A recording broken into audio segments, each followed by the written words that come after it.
الاستشارات اللي بتجيلي كل يوم بشوف رجاله كتير مرعوبين من فكره الارتباط الرسمي وبيدوروا على ضمانات. دايما في سؤال كده بيلف في دماغ اي شاب قبل ما ياخد اي خطوه رسميه، وهو سؤال الماضي. رعب حقيقي ومبرر جدا من ماضي البنت اللي هيرتبط بيها. وعشان نجاوب على الرعب ده بشكل جراحي احنا محتاجين نرجع خطوتين لورا ونفهم اللعبه من فوق ونفكك شويه قوالب فكريه المجتمع الاستهلاكي بيحاول ان هو يحبسنا فيها.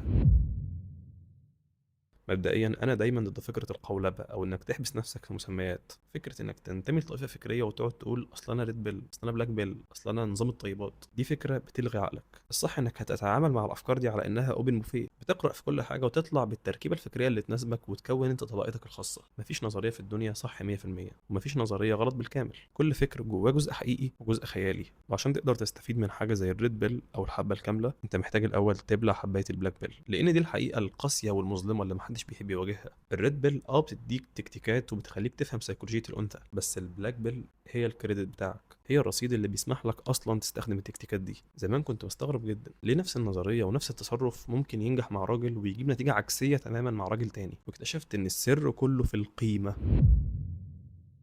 لو واحد مهمل في نفسه وجسمه وحياته وحاول يطبق نظريات الريد بيل على بنت معينة، هي بكل بساطة هتتف في خلقته لأن ملوش عندها رصيد كيميائي يخليها تتقبله. نفس البنت دي لو تعرضت لنفس التكتيكات بس من شخص وسيم وقوي جينيا ورياضي هتلاقيها بتتقبل ده جدا وبتتجاوب معاه. وعلى فكرة هتلاقيها بتبرر له نفس الحاجات اللي هي لسه شاتمة غيره عشانها. عشان نفهم النقطة دي أكتر خلينا نضرب مثال عملي بيحصل كتير جدا: استعمال تقنيات العار.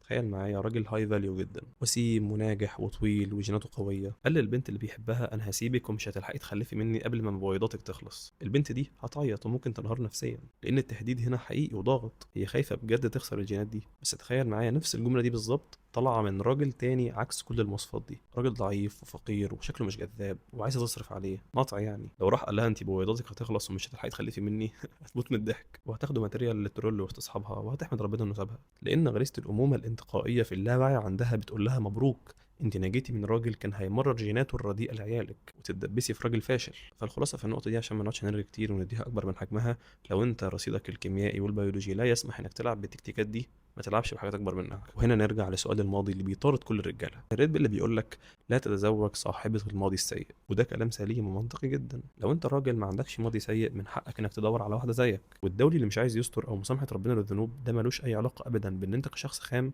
مش هتقدر انك تتاقلم مع واحده عندها تجارب سابقه كتير وعندها خلفيه نفسيه معقده. الفرضيه دي صح، بس اللي الريد ما بتتكلمش عنه هو اصلا الكارثه الكبرى: لا تتزوج صاحبه الماضي السعيد.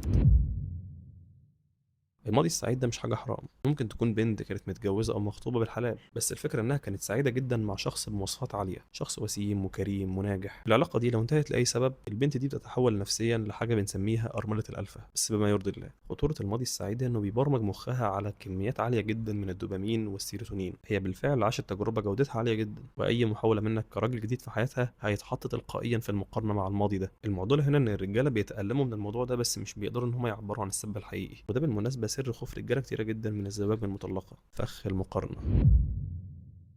الراجل بيفضل السؤال يلف في دماغه: هو كان احسن مني في ايه؟ هل كان بيبسطها اكتر مني؟ هل كان اكرم مني؟ وفي اسئله تانية كتير بتدمر رجوله الراجل بينه وبين نفسه وما ينفعش حتى انه يسالها بصوت عالي. عشان كده القاعده الذهبيه بتقولك ما تدخلش حياه واحده عندها ماضي سعيد الا لو انت متاكد ومقتنع مليون في الميه ان انت اعلى من الراجل السابق ده في كل حاجه. لو هي حاولت تطمنك وده وارد جدا وتقولك انا بحبك انت، برضه راجع نفسك. لو اللي فات ده كان اغنى واوسم وانجح منك فمفيش اي سبب يخليها تسيبه الا لو هو كان بيأذيها مثلا، فغالبا هو اللي سابها وانت مجرد مرحله او مسكن، والاتنين اسوأ من بعض. الانثى الغنيه او اللي عندها مبادئ بجد لو كان ليها ماضي سعيد وما حسيتش معاك بنفس الكيمياء او مفيش ماتش انرجي بتعتذر لك بوضوح. والست دي تستحق كل الاحترام لانها بترفض تضحك عليك او انها تستغلك كمصدر دخل او مزود خدمات. انت المفروض تزعل من اللي بتخدعك مش من اللي بتصارحك. طيب نروح لسؤال مهم جدا: هل الانثى ممكن تنسى الماضي؟ الإجابة في حالة واحدة بس: في حالة إن الشخص القديم اللي كان في حياتها كان راجل بيتا، راجل ضعيف ومش مميز، وانت دخلت حياتها كألفا حقيقي. هنا الماضي مش بس بيتنسى، لا ده بيتلغي من كل سجلاتها، ولو افتكرته بتفتكره بس عشان تضحك على نفسها وعشان تتمسك بيك اكتر.